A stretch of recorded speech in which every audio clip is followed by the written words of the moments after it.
Système du complément. Le système du complément est un ensemble de protéines présentes dans le sang et dans les fluides corporels, faisant partie du système immunitaire inné de l'organisme. Il joue un rôle crucial dans la défense contre les infections et dans la modulation de la réponse inflammatoire. C'est un ensemble de protéines qui s'active en cascade. Le système du complément peut être activé de manière spontanée ou par l'intermédiaire de différentes voies, telles que la voie classique, la voie alternative et la voie des lectines. Une fois activé, il peut entraîner la destruction directe des agents pathogènes, tels que les bactéries, les virus ou les cellules infectées, par des mécanismes tels que la lyse cellulaire ou l'opsonisation, qui marquent les agents pathogènes pour une élimination par les cellules immunitaires. En outre, le système du complément participe à la régulation de l'inflammation et à la modulation de la réponse immunitaire adaptative et à l'élimination des complexes humains et des cellules apoptotiques. Son dysfonctionnement peut conduire à des maladies auto-immunes, des infections récurrentes ou une susceptibilité accrue aux infections.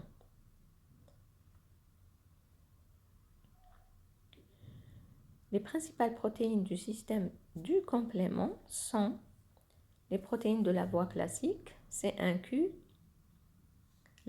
se lient au complexe antigène-anticorps pour initier la voie classique, C1R et C1S, enzymes qui activent le complexe C1Q, C4 et C2 protéines qui sont clivées en produits actifs, C4A, C4B, C2A, C2B, lors de l'activation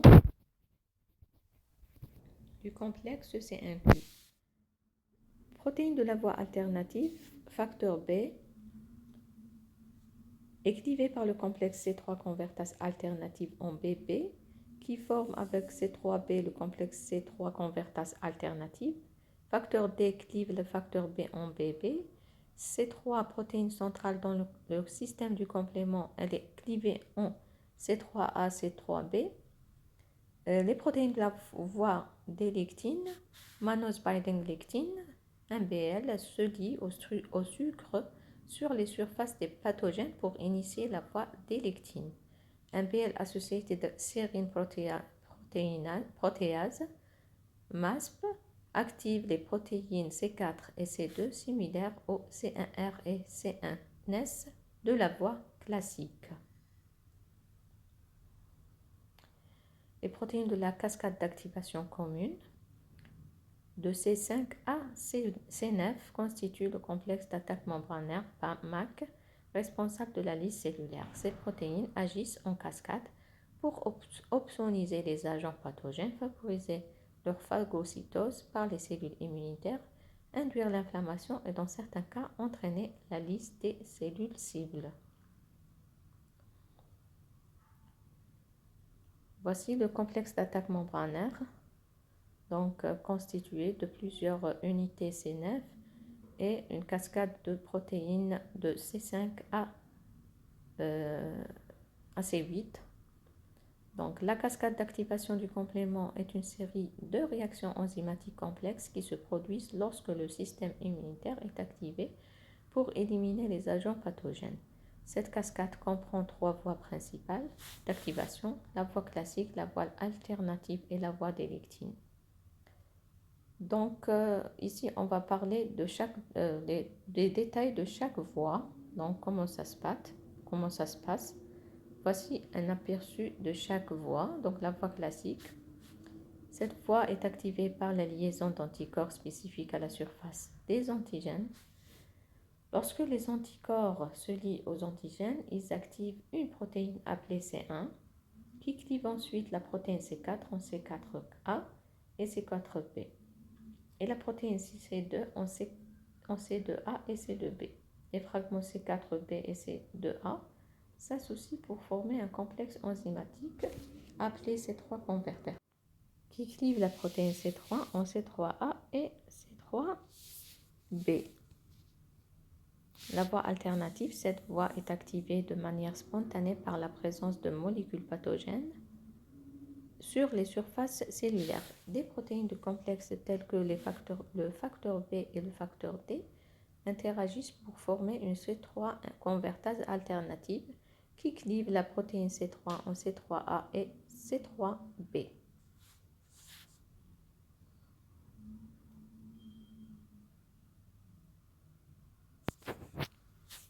La voie des lectines. Cette voie est activée par la liaison des lectines à des sucres spécifiques présents à la surface des pathogènes. Cette liaison active une protéine appelée mannose binding lectine, MBL, qui se lie à des protéines du complément pour former un complexe similaire à celui de la voie classique, conduisant à la formation de la C3 convertase au clivage de la protéine C3.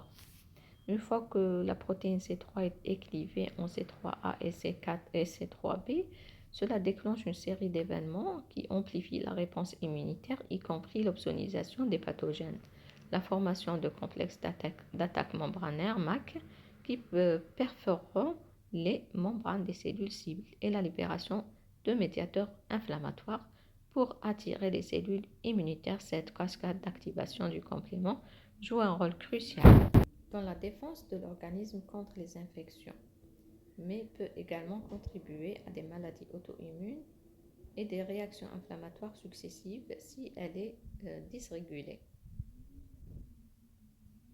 Le système du complément remplit plusieurs rôles importants dans l'immunité de l'organisme. Donc, par opsonisation, les protéines du complément, telles que C3b, se lient aux surfaces des agents pathogènes, marquant ainsi ces derniers pour une reconnaissance à une phagocytose accrue par les cellules immunitaires comme les macrophages et les cellules phagocytaires.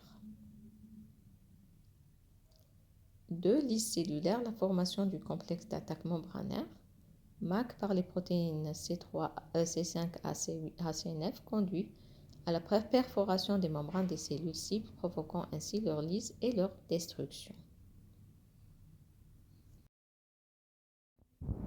L'inflammation. Certains fragments de protéines du complément tels que C3A et C5A sont des anaphylatoxines qui induisent une réponse inflammatoire en recrutant et activant les cellules immunitaires, en augmentant la perméabilité vasculaire et en stimulant la libération de médiateurs inflammatoires.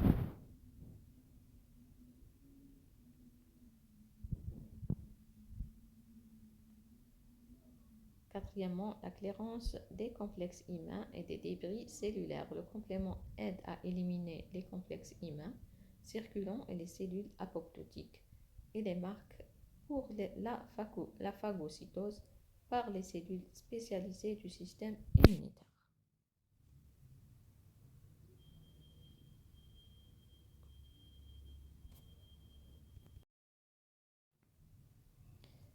La modulation de la réponse immunitaire adaptative.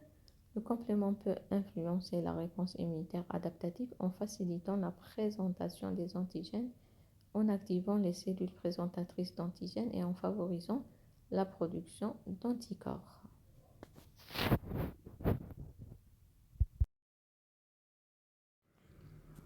En résumé, le système du complément contribue à la défense de l'organisme contre les agents pathogènes en en détruisant et en éliminant les cellules infectées ou les substances étrangères, tout en régulant et en modulant la réponse immunitaire.